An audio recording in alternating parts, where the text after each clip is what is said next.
Wanjiru wa Mohoro mwena mundu gwitwo Mwirori John mundu gukoro mukijikiria mwaro mwena uyu ngi na nie ngoro ngimenyithia Mwirori uria Wonjoria uria gariura nie titikaga Wambui wa GAKIBE.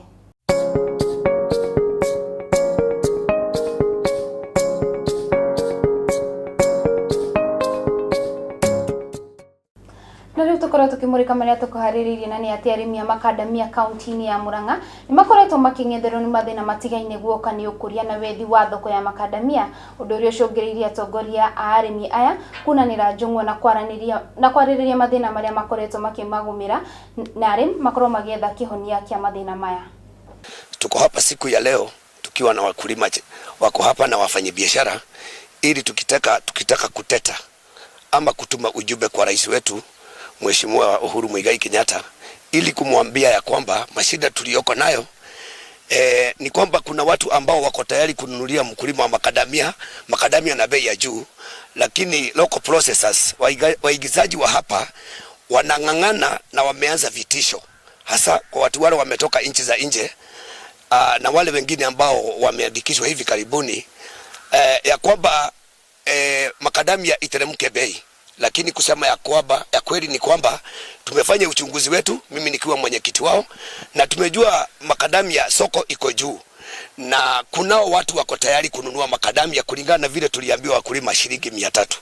Na sababu hawa watu wanang'ang'ana, ningetaka Mheshimiwa Mwangi Kiujuri, waziri wetu wa kilimo, ashughulikie hii jambo haraka iwezekanavyo, sababu mzimu wa makadamia uko tayari.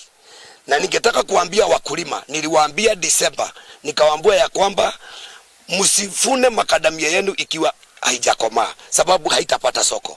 Jambo ambalo ama mambo ambayo yanaendelea katika Kenya hii kuhusiana na ukulima, ununuzi wa makadamia imekuwa ni tisho kubwa hasa kwa wakulima. Tukiangalia kwa mfano, kuna wale ambao wanafanya biashara hapa Kenya. Hasa tuseme kuna mfanyabiashara mmoja ambaye anafanyia kazi yake kule EBZ. Na yeye tunajua sheria 43 yasema kwamba makadamia yasinje yakauzwa yakiwa na maganda. Lakini yeye amekuwa ni kama sheria, yeye amekuwa zaidi ya waziri, kwamba anafika pahali yale anayosema ndiyo yanakuwa sheria. Kwa hivyo yeye anaingia katika mlango wa nyuma pale ambapo anachukua yale makadamia yakiwa na yale maganda anauza. Vile vile anaingia kwa ofisi ya waziri wa kilimo Mheshimiwa Mwangi Kiujuri. Yale ambayo anamwambia ndiyo anataka yatimike. Na sisi tunaona pale anaingilia kazi ambayo sio yake. Na tugakihoka ati mateta marimi acio ni magukoro makiroro na ritho ria thana riu tukoro tukimurika magini ati bodi ya ruhonge ruria rutafanagia ciegi wendia na uguri wa shares ni Nairobi Security Exchange ni ikorirwo igicokiria wathani Geoffrey Odundo eta murugamiriri munene wa ruhonge ruru. Bodi ino ni yugite Odundo ni agutwarithia na mbere uruti wa wira ruhonge-ini ruru niguo gukinyiria mibango na mitaratara ya mwaka wa 2020. Geoffrey Odundo agukorwo wathani-ini kwa ihinda ria miaka ingi 4.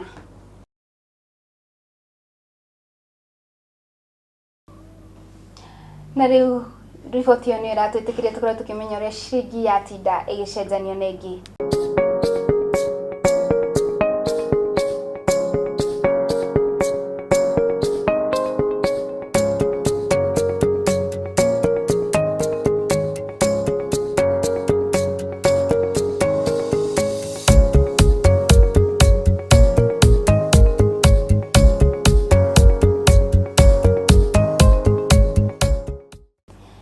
Niĩ Wambui wa GAKIBE ngũkorwo ngĩkĩrĩra gaturumu mohoro maitũ ma Wonjoria ngorwo ngĩcokeria Mwirori John mumwe na mũndũ wĩtwo Wanjiru wa Mohoro mathiĩ na mbere na gũtũtereba ikereka-inĩ rĩu rĩngĩ ritũ rĩa mohoro.